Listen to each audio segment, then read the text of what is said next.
Hi guys! Welcome back to my channel, and for this video, I'll be doing a review about the BB Face Cream Skin Complete BB Cream of the Daiso. I bought this for only 88 pesos. Sobrang mura niya kaya gusto ko siyang i-test out.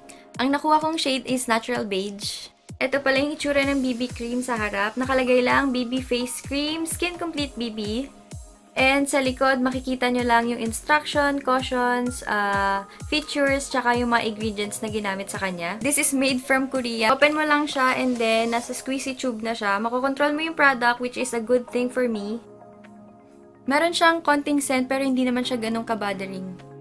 And now, let's proceed to the application. So, as you can see, meron akong mga pimple marks sa ilalim ng bibig ko.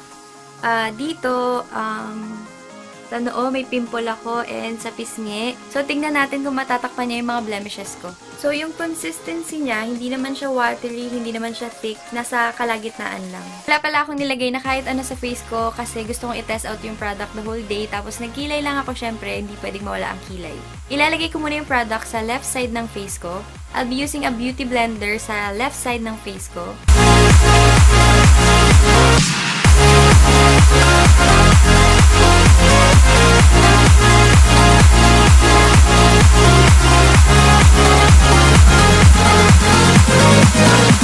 So, kung makikita nyo, mas light yung nakuha kong shade, pero gagawa natin yan ng paraan mamaya sa powder. Parang walang nangyari sa face ko. Tatry ko ulit lagyan ng second coat.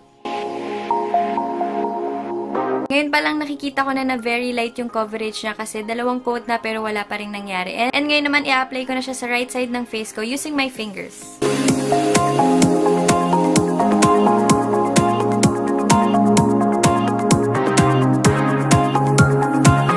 Okay kapag ginamit yung finger kasi mas makikita nyo yung coverage niya. Tapos, medyo dewy yung finish niya. Kitang-kita naman dito, shiny siya. Pero okay lang, parang healthy looking pa din. I'll be using L'Oreal Matte Magic para ma-mattify yung face ko. So far, so good. Ang ganda ng finish ng product, lalo na nung nilagyan ko siya ng Matte Magic na powder. Naglagay lang ako ng blush on para hindi naman masyadong boring. Tsaka naglagay ako ng lip liner. Sa ngayon, gustong-gusto ko tong product na to kasi parang fresh looking lang. Tsaka para akong walang nilagay sa face ko. Kahit nakailang patong na ako, hindi pa rin mabigat yung feeling niya. Parang wala, lightweight lang siya. And ngayon naman, i-test out natin yung product kung tatagal siya kasi alam nyo naman dito sa atin, sobrang init kahit medyo maulan, mainit pa rin. Kaya check natin kung tatagal siya sa face ko. It's already 8:29 AM and babalik ako mamaya for an update. Hi guys! Welcome back! Nandito ako for an update. It's already 10:16 AM. As you can see, sobrang oily na ng face ko, as in oily, oily, oily, oily, and oily. And nararamdaman ko na meron talaga akong suot sa mukha. Pero kapag hinawakan mo naman siya, hindi siya sticky. Gagamitin ko ulit tong powder na to kasi hindi ako sanay ng oiling face ko.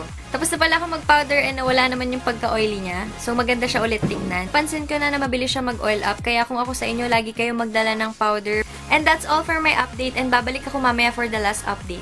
Hi guys! Welcome back. And this is my final update. It's already 12:56. And almost 5 hours na rin yung nakalipas at hulas na siya kasi sobrang init ngayon, grabe. Tatry ko ulit siya lagyan ng powder. Tingnan natin kung mamamattify niya ulit yung face ko.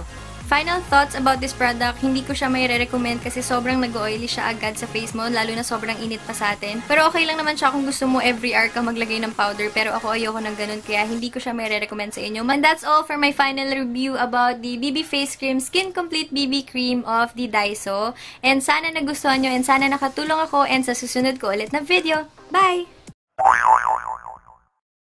Nasa squeezy tube pala siya, pero medyo meshy. Squishy.